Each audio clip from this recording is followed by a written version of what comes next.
Business Connections Live, the UK's leading online business channel.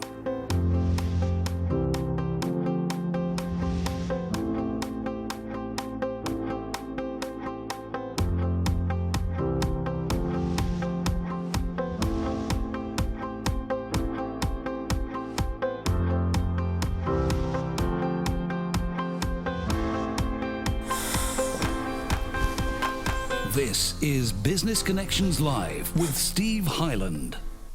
Hello there, welcome along. This is Business Connections Live, the program for entrepreneurs, SMEs and also business owners.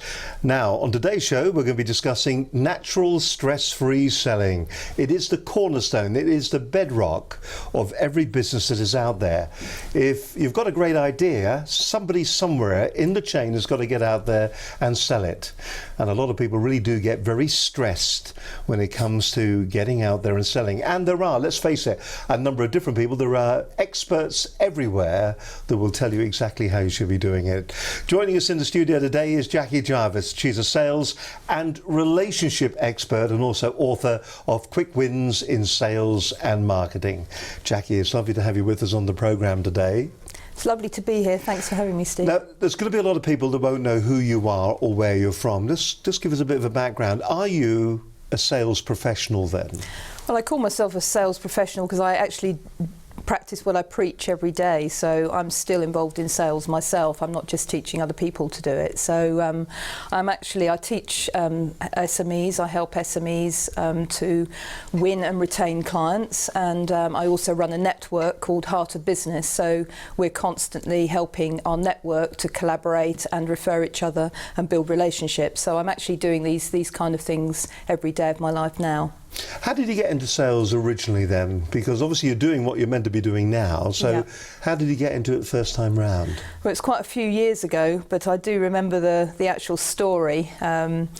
It was probably about 25 years ago when I had my first sales job, and I was actually selling advertising on information screens, and in those days, sort of 20 odd years ago, it wasn't as prevalent as it is now. So to go out there and sell advertising on information boxes really, which were in post offices, garages, hotels, that kind of thing. I was literally given no training, and I was given actually a little TV screen to take out and show customers what they could expect. And you know, it was really, really hard because at that time most people were used to just advertising their business through the press, the local press, so they'd never seen anything like a TV screen advert. It's all about them, yeah. Come a little closer, by the way. Just that's it. I feel closer to you now. Lovely. Okay, yeah. And so basically, just going on with the story, it was a really, really hard thing to sell, and so without any training, I had to work it out for myself. So it was then that I really just used the question and asking questions and listening technique and just connecting with people. And so I realised that, you know, actually sales was actually all about that relationship. And it's all about talking, all about communicating. Exactly. Interesting question. Very top of the conversation then. If are salespeople born, is it nurture? Or what? I mean, are they? Is it a born natural thing that you can do, or is it something that you learn, or is it most people have they don't realise they've got the ability to be a good salesperson, and all people like yourself do is bring on those qualities in them? Yeah, I think, you know, why I call it stress-free selling, because I think you're right. There's quite a lot of people out there that have a fantastic product or service, but they just, you know, believe they can't sell it. You know, they're not good at selling, and they have to be someone they're not in order to be able to sell it. They have to be an extrovert, or they have to be pushy, or they have to have the gift of the gab, that kind of thing. Do you have to be thick-skinned? Yeah, I think you can obviously learn. You know, there's things you can learn. Obviously, otherwise someone like me wouldn't be able to help people. But I think the fundamental thing is releasing someone to be more of who they are, and to be able to connect with people and not stress about it, because I think it's that stress that actually gets in the way of a proper connection with somebody. So you've been doing this for a number of years, so when you go, that makes it sound like you've been doing it for 100 years, yeah. And you haven't, but when you go into companies, what do you think initially the biggest mistake is that you see most businesses make when it comes to selling? I think quite a lot, especially in the people that find selling hard are quite often people in finance or in technology, and they can often go into way too much detail and confuse the client. And others, go on and on about their products, so they talk more about their product or their service than they do about understanding the person with whom they're actually selling to. So, you see a lot of those mistakes being made. And I think quite a lot of it, if you think back, it really relates to not enough planning, not enough clarity. There's a number of things that I'll talk about maybe later that people need to think about before they actually get in front of the client, because when they do get in front of the client, they'd feel an awful lot more relaxed. Are we still in the mode? Because we've had people that have talked about the Sanderson technique, and we've had people who have talked about the traditional sales techniques. Are we still talking about benefits and things like that? What's the expression you hear a lot? Feeling the customer's pain. Is that what you're trying to achieve? Or are you looking for a more natural, organic approach to selling? I would say it's the second. I mean, obviously you've got to understand where people's pain points are or what the problems are and actually connect. But really, why I call myself a sales and relationship expert is because I really believe it is, in many cases, it's more about the relationship that you have with somebody, the connection that you make with somebody that will influence, how well you are able to sell something to them. All right then. Is there a process that you go through? I mean, we're going to talk about a process that you've got a little bit later on in the programme, but top line, there is a 6-step process that you take your people through, don't you? Yes, I mean the 6-step process will be more about the conversation, but there are other things maybe that are perhaps more important initially. And maybe one of those things is mindset, because stress is often caused, isn't it, by fear. It's fear or discomfort about something. So it's quite often a good idea to really understand where that fear comes from, and why someone is actually petrified of selling themselves or their service, when actually they've probably got a fantastic service, they're a great person, and would be wonderful to work with. Is it the fear of rejection? Is that what we're going through? Because we seem to be going back to the habits, and it's fear, isn't it? It's fight or flight, isn't it? We seem to go back to that when it comes to picking the phone up and making a call and waiting for the rejection to come and the disappointment and all of that. We're nearly pre-programmed for failure. Yes. Is it getting our head around that and actually pre-programming ourselves for success? Yeah, I think, there's an element to that, but if you actually think where the fear comes from, sometimes I think it's because people feel they can't be themselves. There's something about selling that makes them have to step out of who they really are. And if they're I had one client actually describe himself as an introvert, and he couldn't understand why his extrovert partner or colleague could sell much better than him. And his fear was, I can't be like him. I can't do what he does. And actually, he's a wonderful guy. He's fantastic at listening. He's great at questioning. He really cares about his clients, and he genuinely wants to help them. So with him, it was a matter of bringing out a different way of thinking about selling. I think if you think about selling as actually really helping somebody, as opposed to I've got to do something to them, I've got to persuade them to do something that they maybe don't want to do, but actually it's about I've got to find the right person that I can help.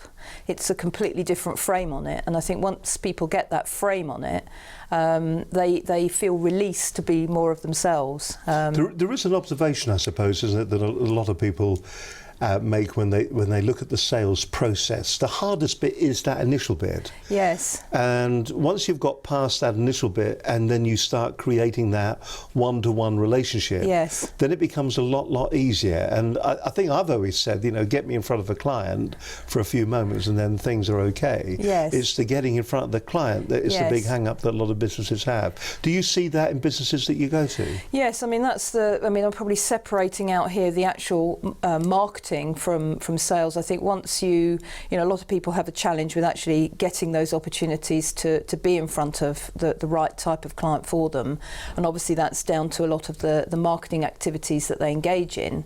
But some of the activities that I would say that I help my clients with is how to win clients through collaboration and referrals. And again, that's all about the relationship that you build. So in some ways you are still selling yourself to a potential collaborator or a potential referrer. With our network Heart of Business that we have lots of different professionals that we encourage to collaborate with each other, and they have to build that trust and that connection with each other just as much as they would in front of a client. So to sales is not always just limited to when you're in front of a potential client. It's actually probably a way of living, really. You're always in a way selling yourself. Well, suppose just entering into a friendship, you're selling yourself, aren't you? You're selling the best bits about you, why somebody would want to be friends with you long term. Yes. We do that, and we do that nearly without thinking about it. It's just an ongoing relationship that then develops and then does become a friendship as such. But do we want to make friends out of our customers? Oh, that's a good question, really. I would say... that's why I'm here. Yes. It is a good question. I would say, in a way, yes, because, OK, they won't be your best buddy necessarily that you would be going out for a drink with at the weekend, but actually for that moment when you're with them, you've got a person in front of you, you've got somebody that you potentially could connect with, enjoy. And I think that's something that probably goes back to my initial... How did I sell those info box advertising when nobody else could? How did I become the top salesperson very quickly when I had no sales training? I mean, it was really down to the fact I like people, and I enjoyed going out and connecting with people, and I suppose made a friend of the client. As well as helping them, I made a friend of somebody, and that just took the stress out of it somehow. Well, listen, we'll come back, we'll talk a little bit more about it. We'll also get right down to the nitty-gritty, the nuts and the bolts of what you should be doing when you're actually sitting in front of your customer. If maybe what we're trying to say here is that unlike the other sales techniques that we've talked about, this is all about relationship building, changing that buyer into somebody that you're actually having a sales relationship with. So to come on this edition of Business Connections Live, my guest is Jackie Jarvis. Great as always to have you with us. We are live, of course. We're live on Facebook right now. We're live on YouTube as well, for that matter. And if you're in the Cambridge area, we'll also be the whole programme. You can watch it again on Cambridge TV each and every week. And we'd like to thank all the viewers and all the comments that we get back, both on the internet and also from the broadcast as well, to the programme. Don't forget, if you do have a question or anything like that you'd like to come back to us with while the programme is live, if you are watching it right now, you can tweet us right now at BCL Business TV if you wish, or you can leave a comment under the programme that's going out on Facebook. We'd love to get your feedback on what you're actually seeing. We'd like your reaction. Give us a thumbs up by all means. Leave a comment there. Facebook, there's where you've got to go to, facebook.com and Business Connections Live. Simply go along to our page. You're probably knowing that if you're actually on it right now. Leave a comment under the programme that's going out. We do hope you enjoy all the programmes that we put out each and every week. Now, talking about each and every week, last week's programme was a cracker. We had Steve Mills, the prudent marketeer. He was on the programme, and we were talking about the dark art of retargeting your advertising. That's when you find that you go to somebody's website and then miraculously and magically they seem to start to follow you around. No matter what site you go onto, there'll be an ad for their particular organisation or their business on the page that you are browsing. It's called remarketing, or retargeting. It is a fantastic way to get your message out there and also to engage an audience. The fact that you can upload maybe your existing database of contacts, and once they engage with you on your website, you will then retarget and remarket to them right across the web. It's a very, very powerful way, and still relatively cheap and still relatively underused. If you missed the entire programme, I do suggest that you do watch it in full. You can watch it either on YouTube or on Facebook or on our own site, in fact, at businessconnectionslive.com. But just to give you a bit of a feel for it, here's Steve Mills from last week's edition of Business Connections Live.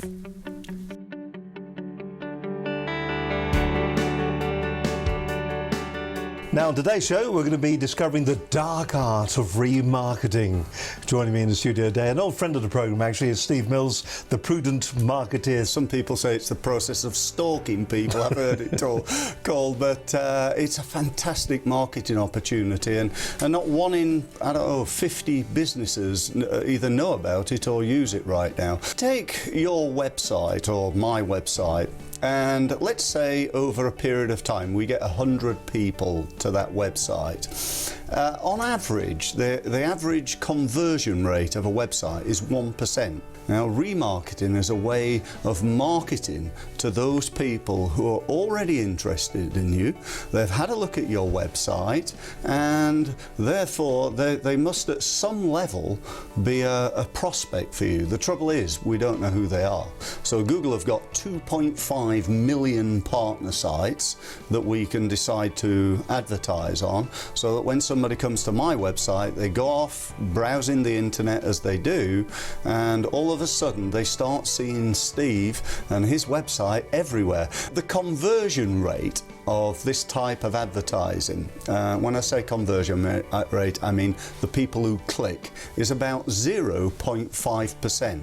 So why not remarket 8 times? Because you can set the number of times somebody sees your advert. Because just like with pay-per-click advertising, you can set yourself a daily limit. So it wouldn't be that all of a sudden, you know, you get 10,000 people visiting your website, 10,000 clicks at £1 each.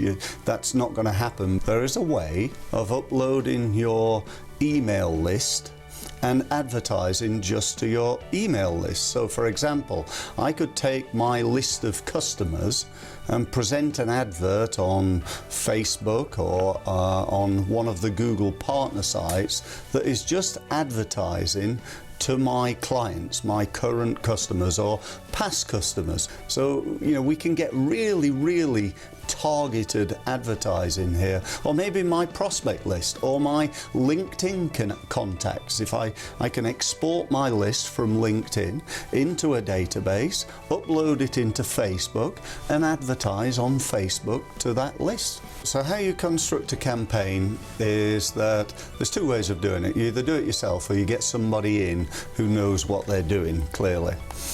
There are certain things that probably, unless you've got a reasonable level of web-based expertise, you may want to get your web developer to do. Okay, the key takeaways. I'd say number 1 is to make sure that you give this a try. You know, I can't sit here and say this is definitely going to work for you, but what I will do is say that you can try this for next to nothing with a small conservative test. So, you know, that would be number 1. Give this a go. The second key takeaway, and I'd like to say this is almost an endorsement for Business Connections Live, but I'm saying it because I'm a massive believer in the power of video.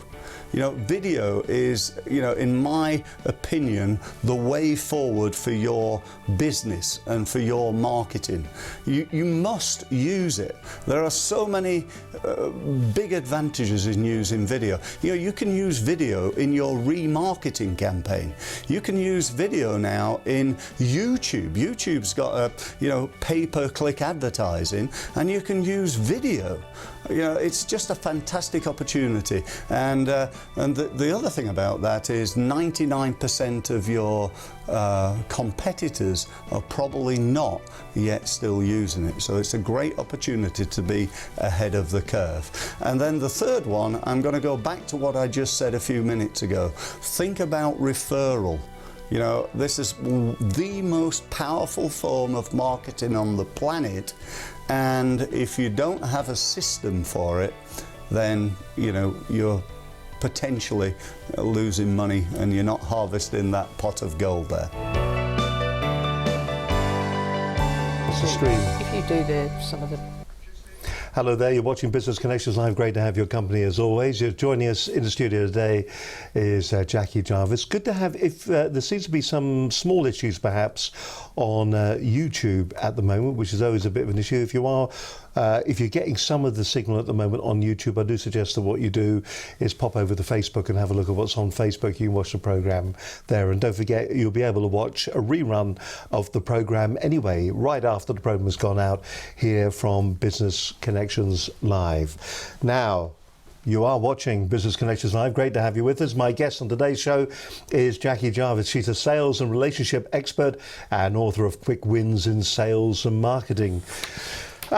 We've got a kind of a process that we're going to go through. We've got the actual process that we'll look at, which is a 6-step process, but there are some key areas that we need to be aware of, I think, when it comes to sales. Typical sales mistakes and what causes them. You've seen a lot, you've talked to a lot of people. Yeah. What are the typical sales mistakes that people see out there, and how can you avoid them? Yeah, I mean, just to run through a few quickly. Quite often I see people not necessarily spending enough time really understanding the client's motivation and real need, and that's really a lack of ability potentially to ask questions and to really connect and listen to what the client wants. We see that quite a lot. I mean, I think people undervalue the necessity of those skills, because by really asking the right questions and really listening, that's where you find out what the client's real motivation and real needs are, and it's also where you get the greatest rapport, when you really do pay attention. Do you think, as salespeople, because everybody's a salesperson, I suppose, do we listen enough, or are we always in output mode?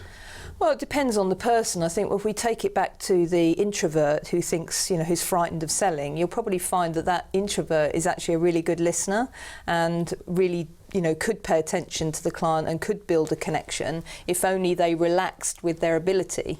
Instead of what happens, bringing it to another sales mistake, is they may launch into, I've got to tell the client as much as possible about the product or service that I have.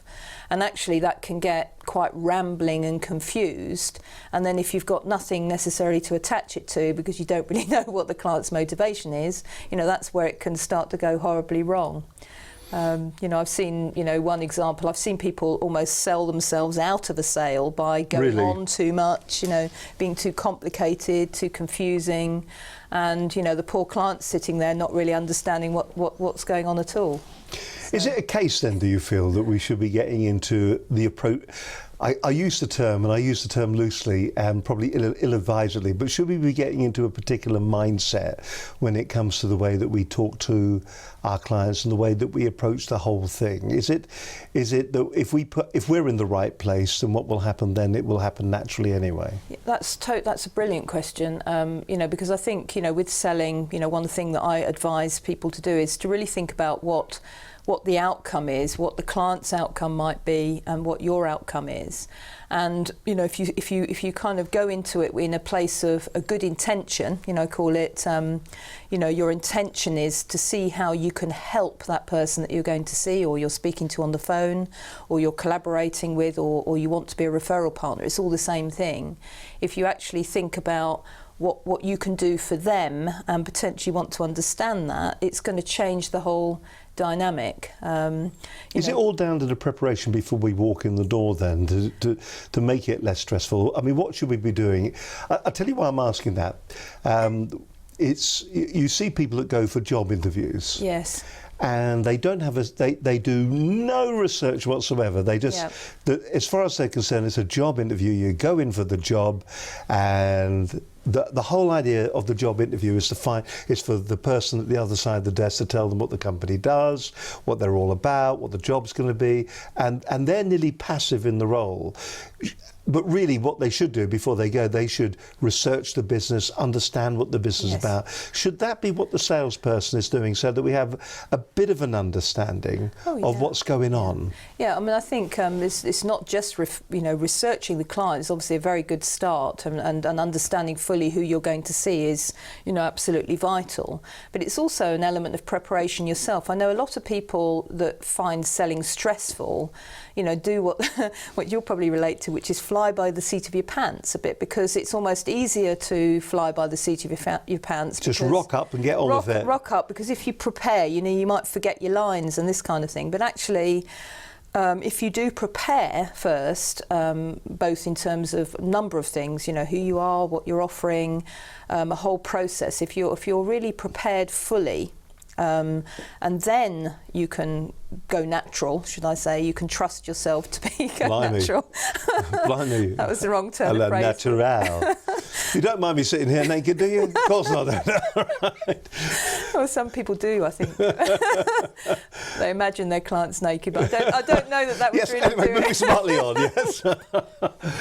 And, But it is all about that preparation. It's all about Definitely. understanding exactly what you're going to Definitely. do, and maybe not reiterating the information that you've gained or you know, but just being safe in the knowledge that you know how to steer the conversation that you're talking about. Yes, I mean, definitely to there's so much information available, so pre-call preparation, going on someone's website, following some of their social media, sort of reading about some of the things that they're doing and who their clients may be. And even, when I'll talk in a minute a little bit about the sales ladder, which is something you can even do before a sales conversation, is send out some form of questionnaire so that you've got some information before you even go and visit the client. That's a very useful way of making sure that you've got something to start that connection or start that conversation with. All right. Okay. I'll tell you one question I was going to ask you. When it comes to that stress element that's in this, a lot of people would rather die than do public speaking. Yes. So there are a whole series of exercises, breathing exercises, manipulation of the mouth and the tongue, so that you don't fall over your lines when you're actually doing it. A lot of people go through this very much nearly as a kind of a ritual before they will Yes. maybe go on stage or perform or recite some lines. To reduce the stress of the sales, are there little tips or rituals that people can go through to reduce that stress level? Okay, they've done all the prep, Yes. but is there a technique or whatever that they could be using to reduce the worry when it comes from the prep? Yes, I think not to take themselves too seriously, to breathe. That's often a technique. Breathing's good. We like breathing. Take a breath before you go in, but also get yourself into what we call the right state. I think there's two things. As opposed to a right state. Yes, exactly, exactly. Yes. Yeah, exactly. So the right state. So what is the right state, and how do you get there? So the right state would be, you feeling completely like you can be yourself, relaxed. That you're almost looking forward to that opportunity to go in and meet somebody. So if you can, maybe think about some situations where you did feel relaxed, where you were able to communicate naturally. If you think about those before you go in, you actually put yourself into a more positive state than actually worrying about it. Take the focus off you. Quite often people that worry, when they really think about it, it's what's going on in their head is usually about themselves and not the other person. So to actually reframe it and think this is all about the person I'm going to visit, not about me, that will completely change the way that you approach how you're going to sell. I suppose it's like all things, isn't it? They say that 99.9% of all the things we worry about will never, ever happen. Yes, that's it. And when you worry, you're actually blocking the energy between you and another person. So it actually, stops that natural flow. So don't worry. Be happy. Yes, exactly. Yes, all right then. Exactly. So don't worry. And it's really important. I know you're probably watching this and you're thinking to yourself, well, this surely is common sense. The trouble is that with selling, I think, to a certain extent, that a lot of selling is all about common sense. I know personally, I find the cold calls, we're going to talk about that a bit later, how to get into the right state of mind for that, but cold calling, I think, is the most difficult thing, because what you're trying to do is you're trying to instantly start a relationship or at least a conversation with a prospective somebody who really doesn't want to talk to you. Yes. So that's the hardest bit that I find in all of this. So we've prepped ourselves, we know about the business, we know about the company. What about the products that we're selling? Are we going in there, are we selling benefits, or are we going in there to sell, how are we selling that? How are we constructing that part of it to take the stress away again? Okay, so this is down to our 6-step sales conversation structure, which I can talk through. Okay, well, we can start on that. Now, we've got a little slide that shows this is the 6-step sales. It's not easy to say, is it? No. The 6-step sales structure. We've got a slide that actually shows the 6 steps. Here we are. So, number 1 is connection. So if we say number 1, number 2, so we've got exploration, but first of all, connection. Explain connection. Well, connection is the very first step, which is all about rapport. So if you think about, there's no point in launching straight off into a pitch on your product or service. There's no point in even launching straight into a set of questions before you've actually built what we call a comfortable connection with somebody. So, you might, just walk in a bit like when I came in and met you. We had a bit of humour, there's a bit of a little chat, a coffee, sort of some relaxed banter.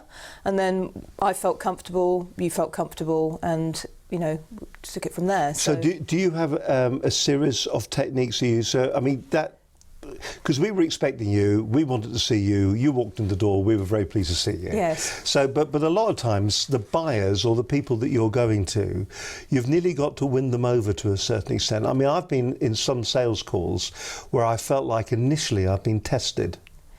Yes. So that, does this person know enough about what I want this person to do? Yes. So it's nearly like a test that goes on. Yeah, one of the things that, I encourage people to do, which again we'll talk maybe about later, but this sort of what I call a sales ladder. So if you have maybe, you've booked a meeting, so someone has agreed to see you, you would have gone through a process to find out that that's the right person to be meeting, that person would have been qualified, you would have arranged that meeting, and you may have pre-sent some questions to prepare for that meeting. So it's a good idea. It's a brilliant technique, because if you pre-send some questions and you're clever with what those questions actually are, you will already have got the person into a state where they're actually almost looking forward to seeing you.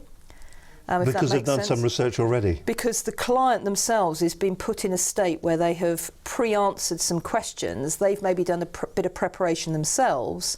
So they're hoping, if you think about it, that when you walk in the door, that you're somebody that can actually help them. If that makes sense. So it's turning it round. Hold that thought for a moment. It's all about turning it round and going through that sales process. We're going to talk a little bit more about that in just a few moments' time with this edition of Business Connections Live. Now, we do realise that if you are watching on YouTube at the moment, there may well be a problem, but if you're still getting some of the programme, you can watch us also on Facebook. My guest, by the way, today is Jackie Jarvis. She's a sales and relationship expert and author of Quick Wins in Sales and Marketing. She's also an author. You can buy her book on Amazon as well, for that matter, and a cracking book it is too. Communication's really, really difficult. That's what communication is all about. It really, really is difficult. Making certain that you are well and truly prepared, that you are talking the same language as your potential customer is going to be talking.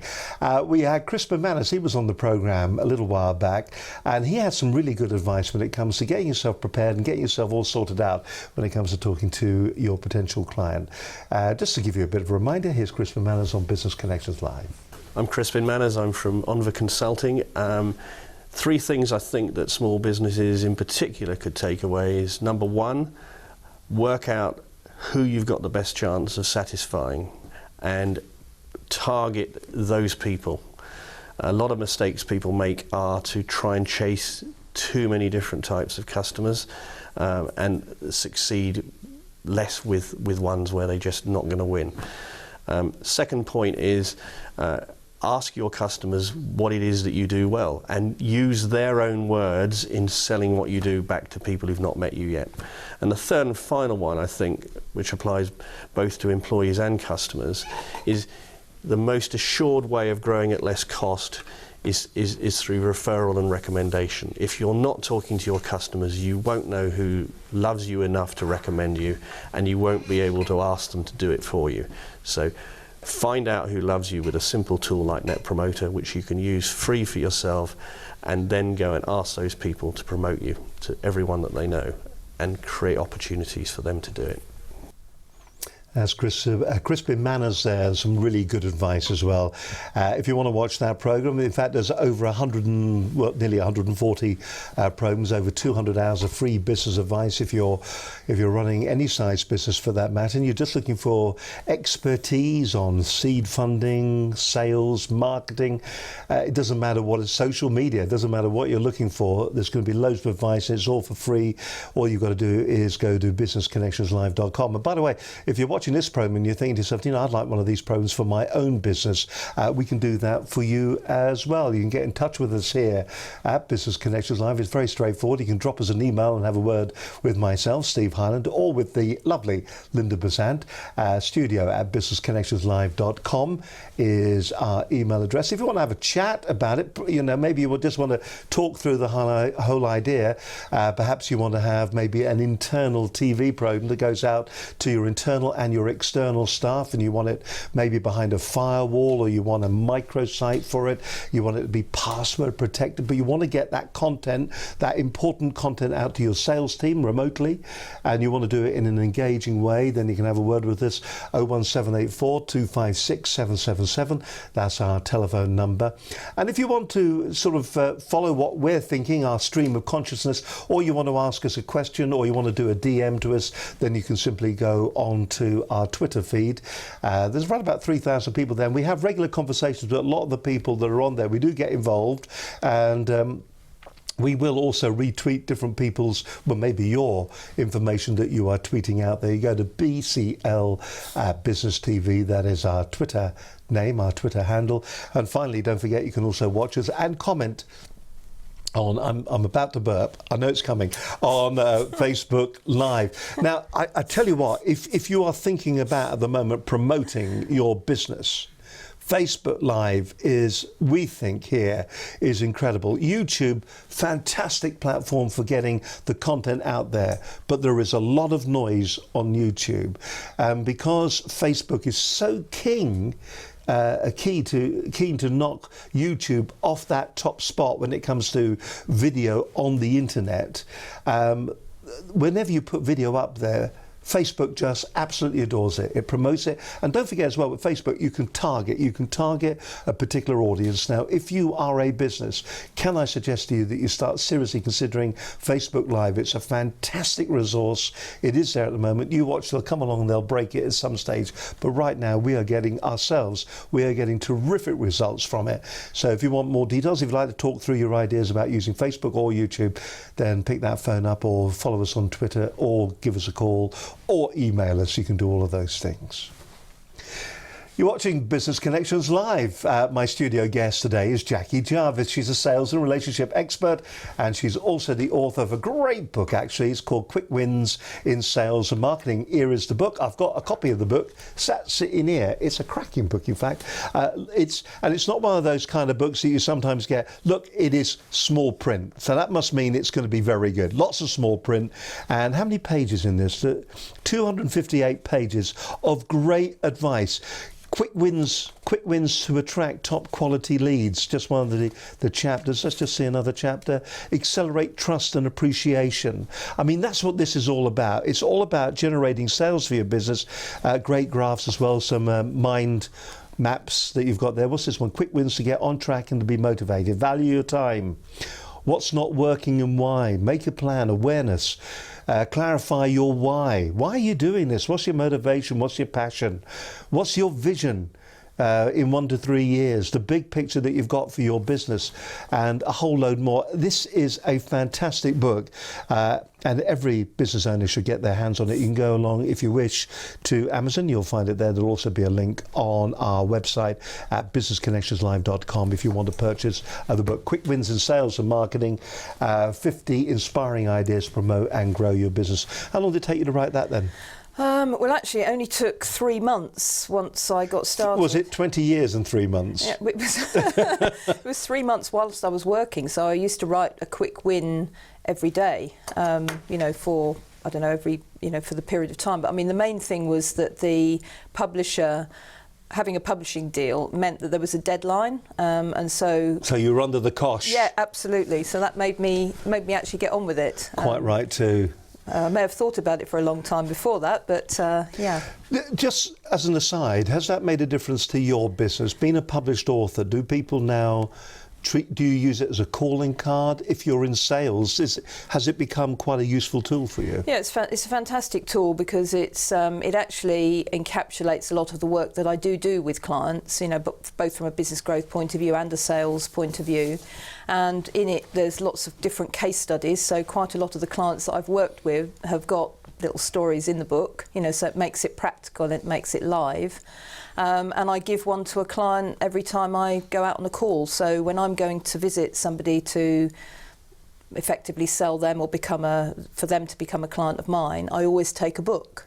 And I usually sign it as well, and they like that. And it's a kind of rapport. It's all showbiz, isn't it? It's a great rapport move. And then they've got something that even if they didn't go ahead, that reminds them of me. And if they do go ahead, then they've got something that we can use as part of the process of working together. Fantastic. I mean, it seems a great idea. And we've had a couple of guests that have come on and have done very similar things. But it does seem the book, being a published author, is a sales tool. It is definitely, if you are if you're an expert, it is something that is very well worth doing. I mean, you can both do it through a mainline publisher, or you can these days publish yourself as well. So it is a matter of really thinking through what that book should be about and how it will help the clients that you're ultimately going to be working with. I have a colleague, a friend, and she published a book, a recipe book on Mediterranean cooking, but it was a Vanity Publishing. In fact, I think the company was called Vanity Publishing. Oh, right. And she published it, and she's ended up with a TV deal, and she had, fantastic. I think, 4 different TV series on Discovery. So, it does work. Yeah, it does definitely. work. Yeah. It raises profile. Listen, we've talked about the typical sales mistakes and what cause them and how to avoid them. We've done that. We kind of went down the mindset way. We're thinking about what enables natural, stress-free selling. There is an issue, I think. There are a lot of people that will work for an organisation and they don't have the passion, perhaps, in the product or the service that they are selling. They don't have the why. All that they've got is that they know it's their job, and therefore it's tattooed on their forehead, I sell bottles. They've got no passion for what they're actually doing. Is it important to find that passion in what we're selling and to look for that different angle, that different perception on what we're trying to get over to our potential clients? Yes, I mean, I think it's not easier, but in a way, like if you're a business owner yourself, which is that tends to be the people that I work with, the SMEs and the entrepreneurs, they have got a product or service that they're passionate about. They may have forgotten, if they've been, life's been hard for a while, but actually, accessing that passion that they have for it is essential. If you're, like you said, somebody who's working in corporate, perhaps you've got a product or service that you don't feel as passionate about as you should do, it may be about looking at what the client that you're engaging with's passion is for that product, because it's about putting the two together, isn't it? I suppose that kind of nearly takes us back to where we were with our 6 steps, because we looked at we'll just bring that chart up once again. So we kicked off with the connection at the beginning, the exploration, I suppose we're kind of talking about in a certain way here. Is that right, do you think? Yes, that's right, because once you've, whoever you are, you go in, you meet a client, you connect with them, and then afterwards you open the opportunity to ask questions, because it's actually through asking those questions that you're going to find out what the client's needs, pain, motivation is for purchasing the product or service that you have available. And it's those questions that are going to kind of guide the process, really. So really crafting those questions is very important. And it also, helps you find out maybe what the client's passion or motivation might be for your product. So there's the exploration. Where do we go to? Now, you've got on your chart, the next stage is actually summary. Yeah. So we've done connection, exploration and summary. What do you mean by that? Well, what I mean by that is that, as we said, listening is imperative to, to be able to do well in order to sell well. If you haven't listened, you've asked questions but you haven't listened, then you haven't really been able to understand. The client might have talked a lot, but unless you can kind of play that back to the client. So when I say summary, what I mean is at the end of the conversation, you summarise the key things that are important to that particular client. And it's a fantastic technique. Most people don't do it, but if you actually just, almost like the bullet points, the headlines, and then you get that client nodding, so they're nodding, yes, that's right. And then you're saying the words back to them. Exactly, using their language. So they're nodding, and then you can ask, is there anything I've missed? And so then you're in a fantastic position then to what we call position your product or service to meet those requirements. Now let me ask you on a personal level then, so when you're doing that summary and you've been listening to your client, are you an avid note taker?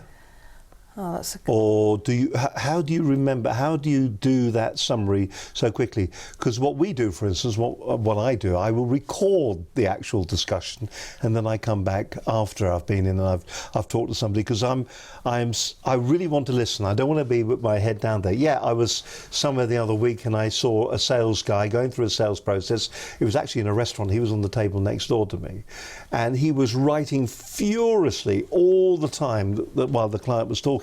And actually I felt there was nearly a disengagement between the client and the salesperson, Yeah. because of the amount of note taking that was going on. Yeah, that is it's another great question. That's why I'm here. That's it. I would say, yes, you shouldn't be sitting writing every single note. You can record, but what I do is I just take I have a kind of mind map that I'd be listening, but I'd just be jotting things down in a mind map. Now, for people that don't know what mind maps are, a mind map would just be sort of a bit like a spider graph, where you're just literally drawing circles, bullets. oh, this is like what we saw a moment ago in the book. Yes. So the big idea in the middle, then all the components around the outside of it. Yeah. So that's something that I would do. So I'd be still engaged, but I'd just be jotting things down, so that I can then glance at it and make. Because quite often when you're listening to someone properly, you're making connections. You're actually helping them explore what they don't know they need, or what pain they don't know they have, if that makes sense. No, it does. It does. And once again, another example from my world. Had a meeting last week, spoke to somebody.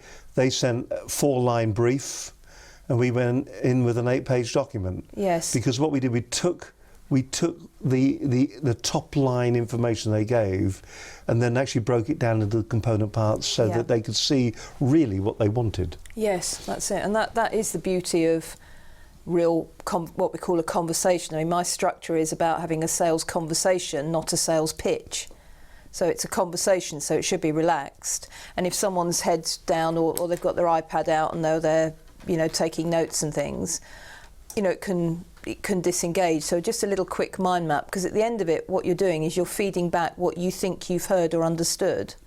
And also clarifying it. Yes, and clarifying it, but you're also guiding that person to actually feel like they really want to buy from you. That's the trick. Because you look like, and you are actually listening. Let's go. So we're working our way around these 6 steps. We're on step number 3 at the moment. Let's see what number 4 is. Solution match. Now that's an interesting area once again. Solution match. What do you mean by that? Well, the solution is, if you take it back to what I originally said about selling, the mindset for selling. I was listening. Oh, yes. I know you were. You wouldn't be able to ask such good questions otherwise. But it's all about helping. So when you've done your summary, it's a bit like you've got your agenda then. You've got your agenda set. You know actually what you're doing there, exactly. don't you? So you know what the client is looking for, what their motivation is. So it's then up to you to take, we talked earlier about the features, benefits, those kind of things, but the actual a description of what you've got to offer, whatever that is, and you match exactly to what the client is looking for. So it's a bit like putting a glove on a hand. It's about something that fits. Oh, right. I was just wondering where you were going there for a second with that. But as long as it fits, then it's right then. Yes, and then you can see what you would observe while you're talking to the client is you would see them nodding again and their eyes light up, or the body language that tells you that what you're saying is resonating with them. So instead of it being a pitch, it's actually engagement. It's something that you're engaging with that person, you're explaining what you can do for them that relates to exactly what they want done. I like that. It's a good process. I remember once when we used to show, when we would make corporate videos for some of our clients, you would sit there, the old technique was to sit there and you would nod all the way through it, and by the end of it they'd be nodding with you, and that's a great way of doing things. Listen, we'll talk more. We've got 2 more points on our 6-point process that we're going to be going through. We're also going to be looking a little bit at the sales funnel as well, or the marketing funnel. That's all to come very shortly on this edition of Business Connections Live. My guest today is Jackie Jarvis, sales and relationship expert and author of Quick Wins in Sales and Marketing. More to come in just a few moments. You're watching Business Connections Live. We're live on a Monday. It's great to have your company as always. Hope you've enjoyed the programme. It's a real fascinating insight. I love the whole aspect of sales. It doesn't matter how many different sales experts come in here. I mean, fundamentally, we're all salespeople, aren't we? We're all trying to sell, aren't we? Because we've all got a product or a brand or a service that we're trying to get over. And sometimes you go into those rooms and you may take a bit of what Jackie has said today, a bit of what's been said on previous programmes, a bit of what you already know, and you put it together, and all of a sudden you've got your own unique way of doing it. If it's effective and it works for you, then that's great. But don't be out there reinventing the wheel, or the wheel rather. Listen to what Jackie is saying today, and maybe some of the advice and the techniques that she's talking about will help you in your sales calls in the future. Now, what happens when you find yourself in front of TV cameras? You're probably watching at the moment, because we are live, we can say this. I think Andrea Letson at the moment is that there's news from the news agency that she may in fact be stepping down. She's and going to let Theresa May sort of progress forward and become the new Prime Minister, or at least that will be the name. This is the latest news just before we came on the air today. The situation has been quite interesting because a number of things that she has said. She did an interview with a reporter that was published in the Times over the weekend, and I've just been told in my ear that she has she stood down now. She's actually stood down. She has quit, and she got it really wrong in an interview when she was talking to a journalist, and she sent a text message to Theresa May saying, "Sorry, I said that. I was under a lot of pressure." Future Prime Minister. Or was then under a lot of pressure. She was on Andrew Marr last Sunday week, where she was interviewed. Andrew Marr pushed and pushed and pushed and pushed and pushed. "Are you going to show us your tax returns?" "No, I'm not," she says. "Are you going to show us your tax returns?" "No, I'm not," she says. "Are you going to show your tax returns?" "Yes, I am," she says. Under pressure. So how do you combat that? How do you get yourself in the right frame of mind to actually control the interview that you're in? Jeremy Corbyn was on Andrew Marr this week. He has had media training. Lower tone of voice, a lot slower, more engaging with the interviewer. Very clever techniques. Would you like to learn those techniques? Well, we run a course called How to Handle the Media. We have large corporates come into the studio, they sit down, they do a TV interview, they do a radio interview, they do an on-location interview. We show them and teach them the techniques that they need to actually handle the media effectively, so that the message that comes over is not the one that the media wants to come over, but the one they want to get over. How do you avoid the difficult question? How do you make certain that your staff don't find themselves in a situation where they are making up corporate company policy on the hoof? How do you stop that? Well, what you do is you come on one of our training courses and we show you how. It's called How to Handle the Media. Here's James Griffin from Iris Software. He brought his team on one of our training courses, and here's what he said afterwards. I'm James Griffin from Iris Software, and my team have just completed the How to Handle the Media workshop. It was a really great course, it was really fun, and it was a really unique way for them to polish their presentation skills and learn how to answer difficult questions under pressure. So I'd highly recommend this to anybody that values those skills and really wants a great day out with their team.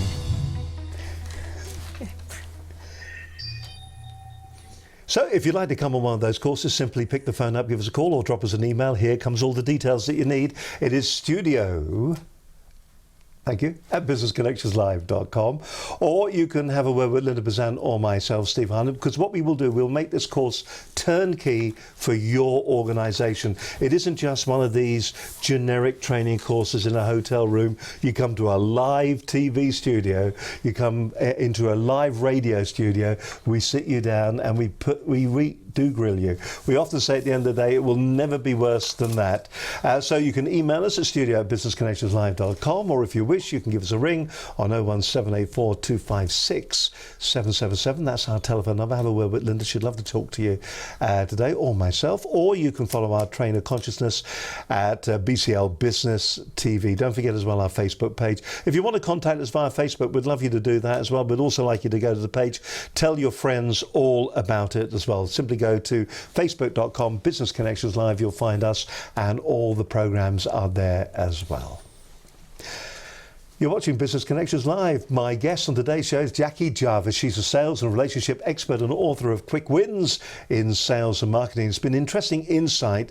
We've been working through the 6 simple steps. Let's just have a quick recap of where we've got up to so far on those simple steps. We kicked off with connections. In a word, connections are?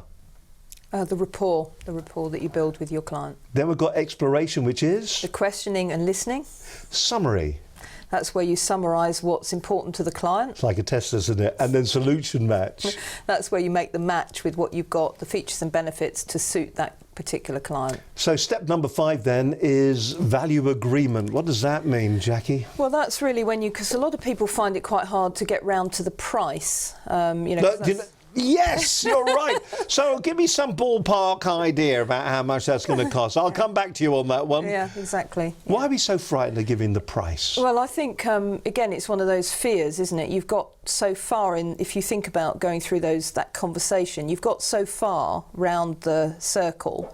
You know, you've made the match, you've got your client is engaged, they're buying into the solution that you're providing, and at some point you've got to talk about how much they're going to be investing in that. Because let me just get this right. I mean, are you saying that this is what business is all about, making money? Well, I think at the end of the day, we do want, when you make a sale, you want a sale. Some money has to actually exchange hands. It's not all about... Or it's charitable. Yeah, exactly. So and do a lot of people that you talk to, do they have a real issue about going, well, yes, for what you've asked for, the price is this? Well, I think it depends. If that conversation structure, where that's taken place, if it's the first call, you know, it might be that it depends what needs to happen in order to assess that price. It might be that there's a first step, for example, that the client has to engage in. So you might only be selling them into the first step in your process. Hence why I refer back to having a good sales ladder. So you might get to that conversation and it's not about pitching the £100,000 project at that point. Mm-hmm. It's about maybe pitching or suggesting they invest in the first engagement step in your process, depending on what that process is, which makes it an awful lot easier for the client to see value in that and for you to maintain and continue that relationship. Is there a danger that you find when you talk to businesses and to salespeople that they're frightened because they feel that if I give the price at that point, what I'm going to get back is a no? Yeah, it could be, but then that's about, it depends again on the conversation, it depends what you're selling, and it depends on, you know, it's when I said earlier, the thought that goes into the structure of your sales process and sales ladder is essential, because when you get to that conversation, you need to know what the first step is that you're going to position the client into. I'll just give you one quick example. A client I work with is a company that sells CRM systems. Customer Relationship Management systems, which of course is essential to sales. Absolutely. But what we worked on was a really good process, so that when they go in for their first, what we call sales conversation, it's about selling them into a discovery workshop that they call a discovery workshop, which costs, say, £3,000, you know, as this discovery. But there's some benefits to the client engaging in that discovery workshop. And then later on, they may purchase a £100,000 bespoke CRM system for the whole company.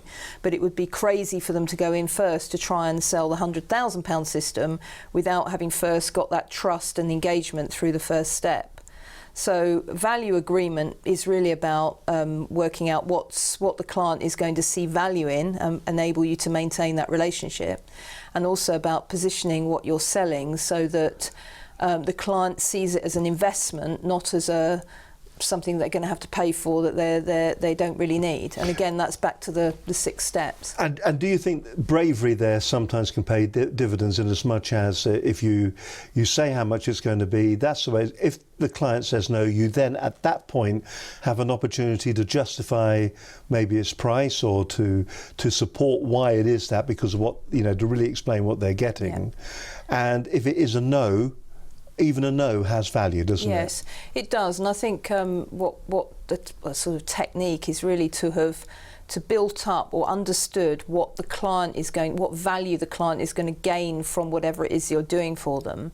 So if you've positioned that well in the way that you've structured your questions, your summary, your understanding of the client, it's an investment. So it's positioned as when you spend this, if you're selling your video services, for example, the value that client has articulated they want from something like that is really going to give them a return on their investment, isn't it? Yeah. So the trouble in this industry is there are a load of cowboys out there with a laptop and a camera. You know who you are. Yeah. And okay, listen, we must move on, because I don't want us to run out of time, and we need to complete the circle. We've been around 6 steps. That was step number 5. Let's look at number 6, probably the all-important. Do you want it? When would you like it? Next Thursday or Friday? What colour? Yellow or blue? The close. Yeah.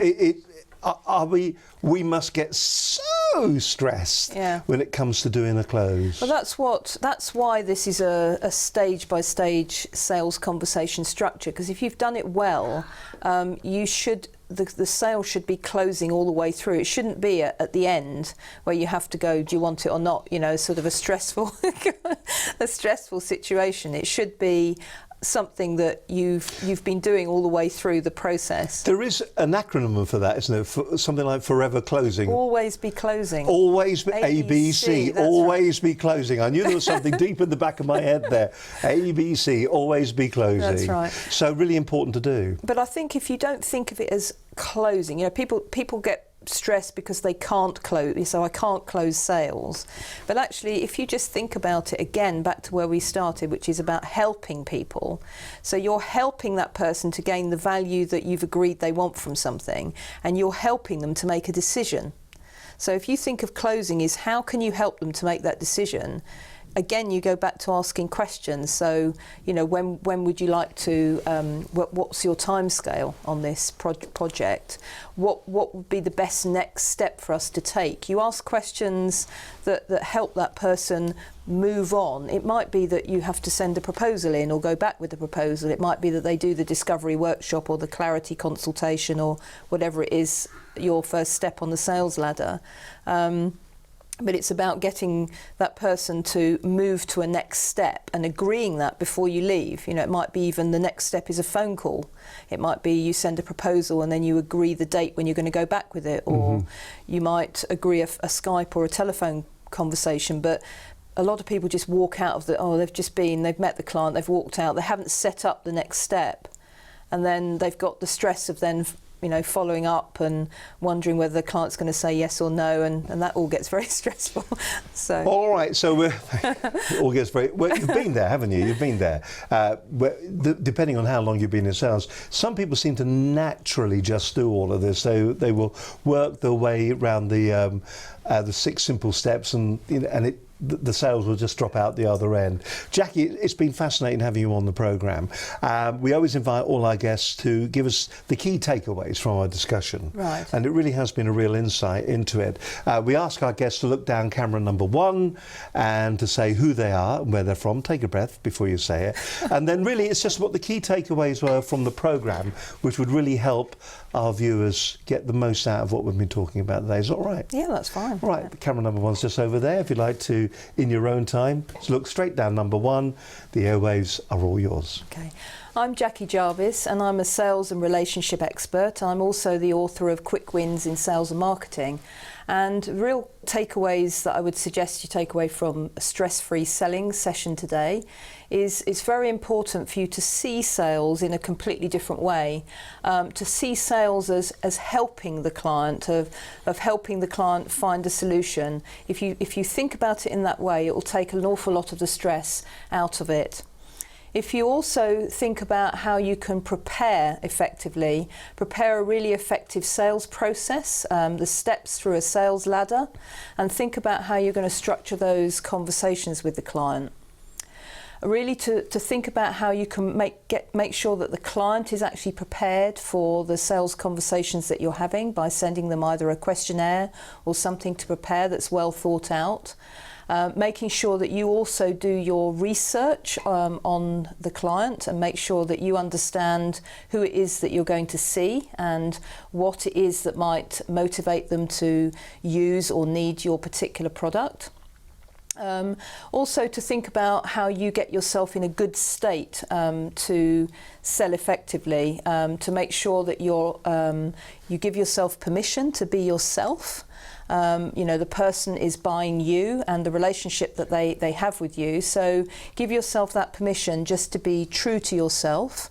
Remember why you started this business in the first place. Remember the passion that you have for your particular product or service, and really believe in the value that you have to offer. I think that's really important. And then just go out there and find the right people that you can actually help. When you've done all this thinking and preparation, it's really then down to you just going out and being true to yourself and true to the product and service that you have available for those clients. So just go out there and enjoy it and have fun. So go out there, enjoy it, have fun. That's what sales is all about. It's what life is all about, surely, isn't it? It's been an absolute insight into the whole area, just removing that stress. And some of the conversation that we've had today, I mean, I've taken away some really great ideas from that and really appreciate it. If you'd like to find out more about Jackie, you can go to our website, Business Connections Live. You'll find a link there to a site. Don't forget her book. We've got a nice graphic for the book, I think. Let's see if we can see that. And the book is called Quick Wins in Sales and Marketing, 50 Inspiring Ideas to Promote and to Grow Your Business. Should be in every business owner's bookshelf. That particular book is a cracking read as well. If you want to get your copy, you can find that on Amazon as well. Once again, Jackie, thank you very much indeed for joining us today. It's been a real insight into the entire sales process. I love the whole idea of the 6 generic steps. So thank you very much indeed for being on the programme. No, it's a pleasure, and thanks very much for having me. It's been our pleasure indeed. Listen, we hope you've enjoyed today's programme. My guest on today's show has been Jackie Jarvis, sales and relationship expert and author of Quick Wins in Sales and Marketing. And that pretty much wraps up this edition of Business Connections Live. Except for, of course, the housekeeping, which we do at the end of every programme. And let's just have a quick gander. Who we got lined up? Well, on next week's show, our guest is going to be Neil Ackroyd. He's the part... We're not gone yet. It's like the news now, isn't it? You're going... And that's the news. Thank you very much. She's packing up. She'll be out the studio before we're finished. Neil Ackroyd, partner of Opus Mergers and Acquisitions, talking about how to prepare your business for sale. That's an interesting topic. It's interesting. In the this weekend in the papers, they were talking about, is that really what you want to be doing with your business? Do you want to be setting it up to get it ready for sales? Neil's going to be explaining maybe perhaps the reasons why you should be and why you shouldn't be. But it's Mergers and Acquisitions on next week's edition of the programme.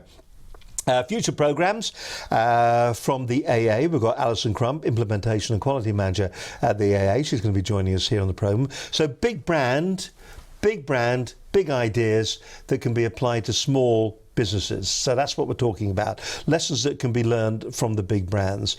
Rupert Honeywood, Managing Director of Integrated Marketing Bureau. He'll be with us. Jeff Downs, MD of Quantum Sales. Theodore Gray, Business Solutions Manager with Oxford Innovation, will be joining us on the program. We've got a whole load coming out very shortly. We've got some great shows through August for you. Mark Tillison, MD of Tillison Consulting and Digital Marketing Agency. Deborah Hume, Director of Minerva Engagement, will be joining us. And James Potter, the LinkedIn man. I like it. The LinkedIn man, James Potter, will be on the show. Don't forget, if you'd like to sponsor the program, you can. And also, if you're listening to Talk Sport at the moment and you hear some great recruitment ads for the AA, we made those. If you'd like more information on how to go about getting your business on the radio, then get in touch with us here at Business Connections Live. Tim, it must be time to get out of here. Thank you very much indeed. It's been an absolutely fantastic show. Once again, Jackie, thank you for being with us. It's a pleasure. It's been a pleasure. It's been a pleasure having you with us as well. Till we do it again live next Monday from me, Steve Hunt, and have a great week.